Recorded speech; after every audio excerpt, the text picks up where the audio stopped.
भेड़ से ऊन प्राप्त करने का यह प्रथम चरण है। पाली गई भेड़ों की त्वचा पर जब बाल की घनी वृद्धि हो जाती है तब भेड़ों की त्वचा से बाल उतार लिया जाता है।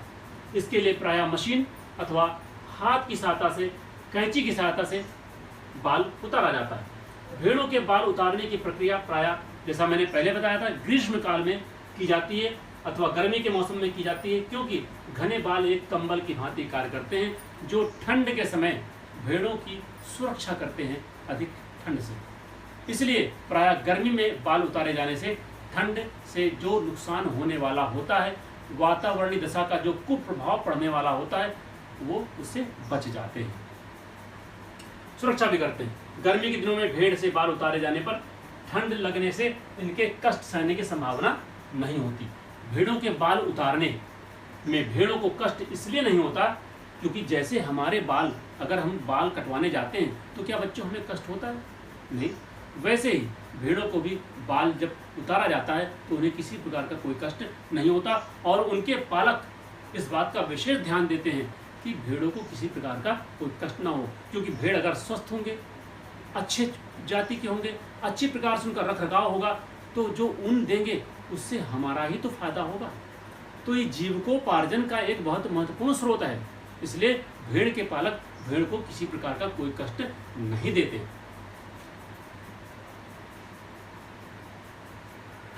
अभिमार्जन, इसमें इसके अंतर्गत क्या किया जाता है? आपने सुना होगा अहिकर्मक, साबुन, पाउडर, इनकी सहायता से हम कपड़े की गंदगी साफ करते हैं। बिल्कुल वही कार्य है अभिमार्जन। जब भेड़ों से बाल उतार लिया गया, मैंने पहले बताया कि अभी आप एक वीडियो के द्वारा देखेंगे कि भेड़ों से कैसे बाल उतारा जाता है, कैसे उसकी गट्ठर बना जाते हैं, कैसे कताई बुनाई तमाम चीज़ें होती हैं। एक वीडियो की सहायता से मैं इसे समझाने का प्रयास करूंगा। आइए वीडियो देख लें पहले, उसके बाद हम लोग चर्चा करेंगे अभिमार्जन के बारे में। आइए वीडियो देखें।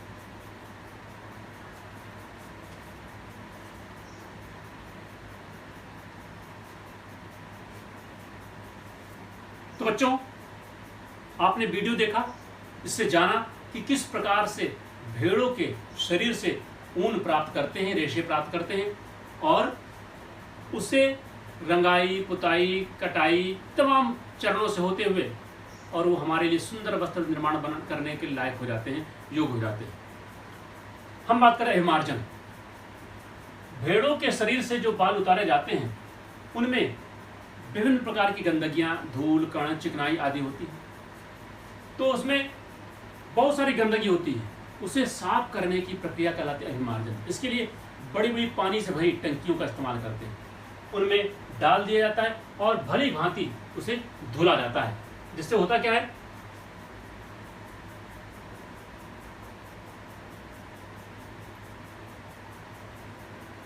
इससे सारी गंदगियां हट जाती हैं। छटाई, शॉर्ट आउट करना। अभिमार्जन के पश्चात अर्थात भली भांति धुलाई के पश्चात रेशों की छटाई होती है। अभिमार्जन के पश्चात इन रेशों को लंबाई, हल्के हैं या भारी हैं या अधिक गुणवत्ता वाले होते हैं, चिकनाई इनमें है अथवा नहीं, इन सब गुणों के आधार पर हम इसको पृथक कर लेते हैं। हल्के तथा अधिक लंबे जो रेशे होते हैं वो अच्छी गुणवत्ता वाले माने जाते हैं और यह कार्य मशीनों की सहायता से भी हो सकता है और यंत्र की सहायता से भी हो सकता है। जैसा कि मैंने पहले बताया, मात्रा यदि कम होती है तो हम हाथ की सहायता से भी ऐसा कर सकते हैं और यदि मात्रा अधिक है और कम समय में हम शीघ्रता से यह कार्य करना चाहते हैं तो मशीन का भी सहारा हम लेते हैं। कताई, अभिमार्जन के पश्चात जब छटाई हो जाती है तो उसके पश्चात धागों को भली भांति सुखा लिया जाता है। कोमल, हल्के, छोटे छोटे धागों की कताई के द्वारा लंबे धागे बना लिए जाते हैं। लंबे लंबे धागे छोटे छोटे रेशों को मिलाकर बना लिया जाता है। ये कताई चरण में किया जाता है।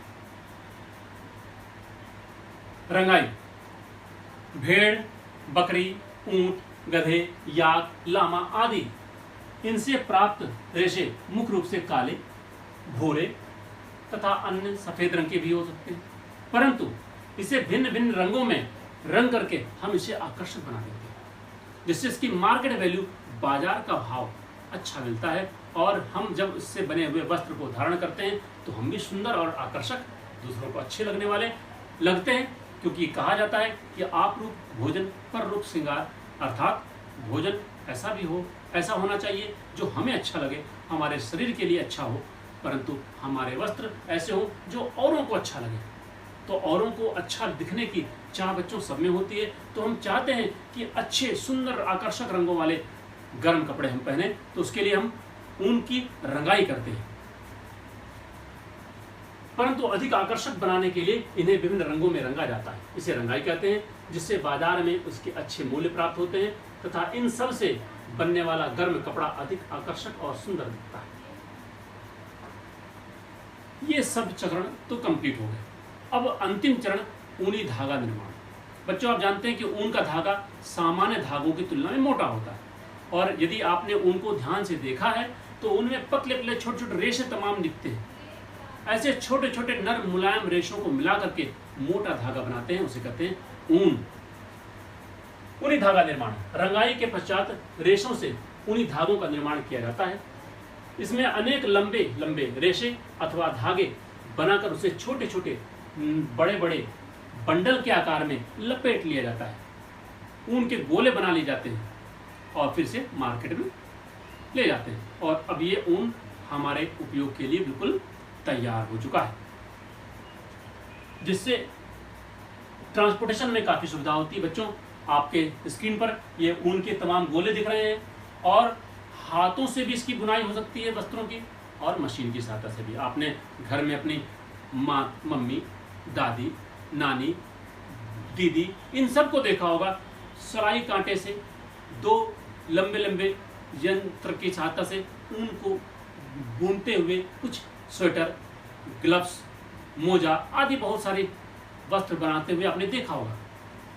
देखिए ऊन के गोले और ये कांटों से बनाते हुए एक चित्र है, और देखिए बना हुआ स्वेटर, हाथ के बुनाई से बना हुआ सुंदर आकर्षक सफेद रंग का स्वेटर। ये अन्य वस्त्र जो हम धारण करते हैं, हम बड़े शौक से पहनते हैं, और इससे हमें बड़े सुख की अनुभूति होती है, क्योंकि ये कपड़े गर्म होते हैं और हमें ठंड से बचाते हैं, आराम देते हैं। मफलर, स्वेटर, दस्ताने, बच्चों के आकर्षक ड्रेस आदि। बच्चों देखें, भेड़ों की संख्या। भेड़ों की संख्या के पहले हम ये फिर बात करेंगे कि आप एक वीडियो द्वारा देखें किस प्रकार मशीन की सहायता से कपड़ों की, अर्थात ऊनी कपड़ों की बुनाई होती है, किस प्रकार हाथों की सहायता से बुनाई होती है। इसका भी एक छोटा सा एक क्लिप देखें, उसके बाद हम चर्चा करेंगे उद्योग धंधों के बारे में।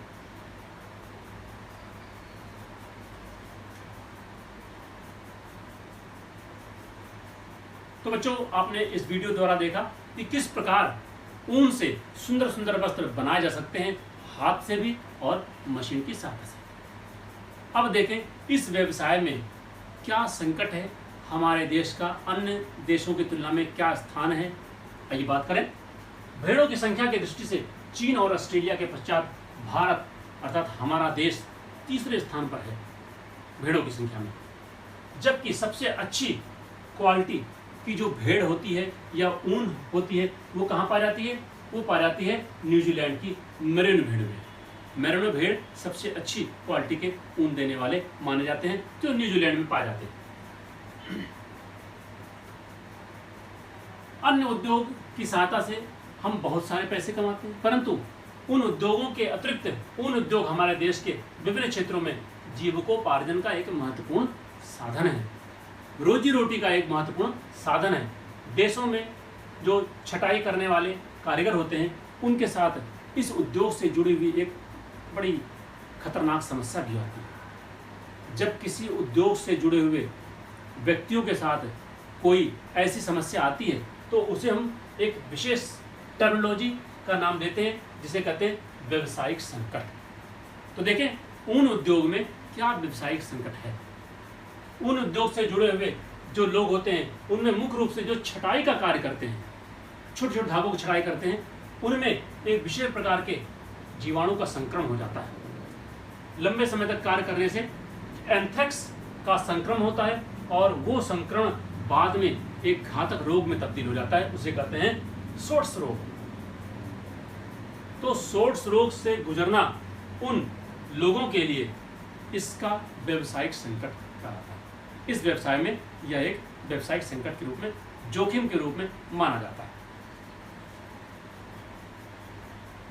तो बच्चों, इस वीडियो तक आपने देखा कि हमें किन किन जंतुओं से ऊन जैसे रेशे प्राप्त होते हैं, वो कहाँ रहते हैं, कैसे पाले जाते हैं, उनसे किन किन चरणों से होते हुए हमें सुंदर आकर्षक ऊन मिलता है और उससे किस प्रकार से वस्त्र बनते हैं। और वो वस्त्र हमें न सिर्फ शरीर को आराम देते हैं, आकर्षक बनाते हैं, बल्कि ठंड से बचाते भी हैं। और हमारे बहुत सारे लोग ऐसे भी हैं हमारे देश के, जिनके जीविका का एक महत्वपूर्ण साधन बन जाते हैं। जय हिंद, जय भारत। बच्चों, इस वीडियो को आप देखें, लाइक करें और पॉज करके नोट्स बनाएं। जय हिंद, जय भारत।